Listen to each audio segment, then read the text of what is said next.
A'udzubillahi minasyaitonirrajim. Bismillahirrahmanirrahim. Assalamualaikum warahmatullahi wabarakatuh.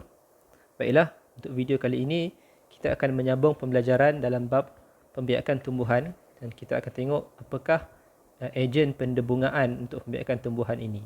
Okey, so mari kita tengok bersama-sama. Okey, ini sedikit pengulangan, right? So pendebungaan tu apa? Ialah proses untuk memindahkan butir debunga yang matang daripada anther ke stigma. Okay, so anther tu ialah bahagian jantan dan stigma tu ialah bahagian betina. Okay. So proses pendebungaan inilah yang membolehkan persenyawaan berlaku.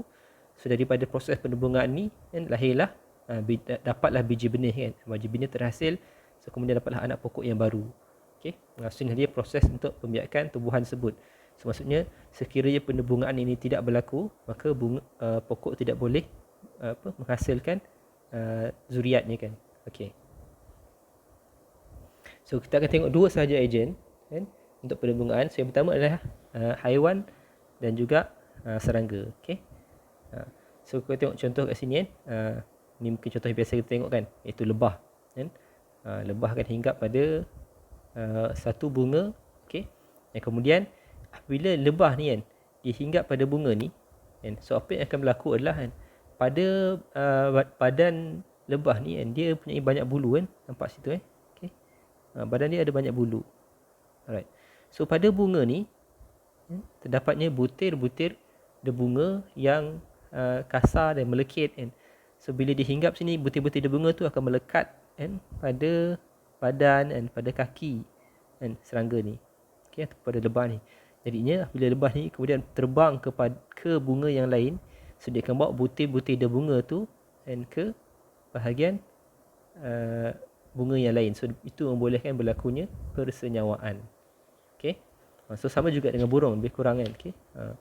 So bila burung ni terbang pergi ke bunga, okey.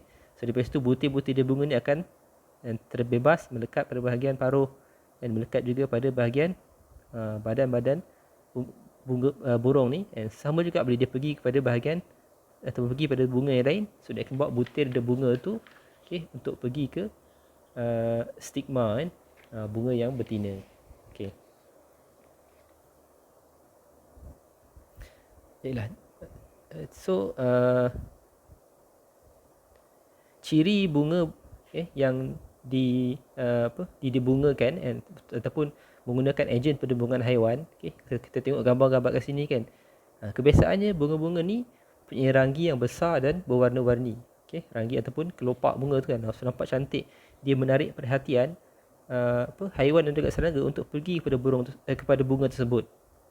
Dan masa sama, bunga tu juga biasanya punya nektar dan berbau harum. Nektar itulah contohnya kalau lebah kan, nektar yang dihisap tu kemudian dia boleh menghasilkan madu. Dan nektar menjadi makanan contohnya untuk merama kan, untuk serangga-serangga lain, dan juga termasuk untuk beberapa jenis burung lah.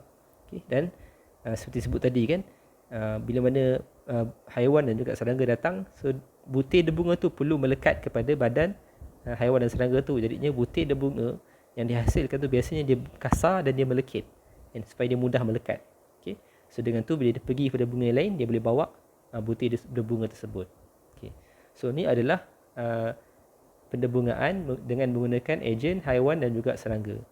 Yang seterusnya, sebelum tu ini beberapa contoh lah. Kita ada dekat sini. Yang pertama sekali ni adalah bunga untuk pokok betik. Kita ada betik. Kita ada durian dan kita ada rambutan. So ni contoh bunga yang menggunakan ejen pendebungaan haiwan dan juga serangga. Seterusnya, ejen yang kedua adalah menggunakan angin. Menggunakan angin. So kalau tengok gambar tu kan, kita boleh agak kan, mestilah kan butir dia tu mesti ringan, sebab tu senang ditiup oleh angin tersebut.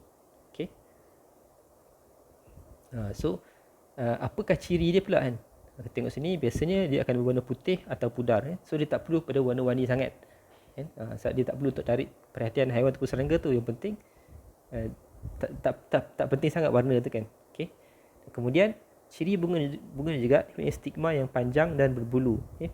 Tujuannya supaya dia mudah untuk tangkap butir-butir bunga yang diterbangkan oleh angin. Satu stigma untuk bunga yang menggunakan ejen angin ni, dia akan panjang dan juga berbulu. So mana-mana butir bunga yang lalu yang ditiup oleh angin tu akan mudah tertangkap, okay, dengan stigma yang panjang dan berbulu tersebut. Okay. So kemudian butir bunga tu sendiri dia banyak, dia kecil, dan dia licin dan juga dia ringan, supaya mudah ditiup angin. Dan dia penting dia banyak tu supaya bila ditiup angin tu tak tentu kan, ada yang mungkin sampai ke bunga, ada tak sampai. So bila banyak tu kan, kemungkinan paling kurang ada juga yang lain sampai, okay, macam tu. Dan yang seterusnya adalah filamen dan juga stil yang panjang. So ni memudahkan untuk proses ni berlaku. So kita tengok kat sini kan, Allah Ta'ala jadikan sesuai dengan kaedah dia kan. So tu tunjuk kepada kita betapa sempurna yang Allah Ta'ala jadikan kan.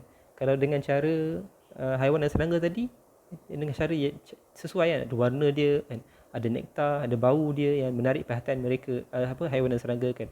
Kalau dengan cara angin ni pula, dia panjang kan, dia ringan, okay. So tu menunjuk kepada kita Allah Ta'ala memelihara alam ni dan memastikan kehidupan yang terus berlangsung. Sebab itulah kan, kita patut tunduk kan, patut sujud kepada Allah Ta'ala yang memelihara alam ni. Baiklah kan. So ini dia kita belajar untuk video kali ini, iaitu tentang ejen penerbungaan dengan menggunakan haiwan dan serangga, dan juga ejen penerbungaan yang menggunakan angin. Baik, sampai sini. Oh, ni contohnya untuk angin maaf terlupa. So kita ada dekat sini, sini adalah padi. Okey. Ni jagung. Dan ni rumput. Okey, masa tengok kan, ciri dia hampir sama kan. Nampak kecil, ringan kan, berbulu dan panjang. Okey. So semua tu memudahkan untuk ditiup oleh angin dan membolehkan penerbungaan, persenyawaan tu berlaku. Baiklah, sampai sini sahaja. InsyaAllah kita jumpa lagi dalam video akan datang. Assalamualaikum warahmatullahi wabarakatuh.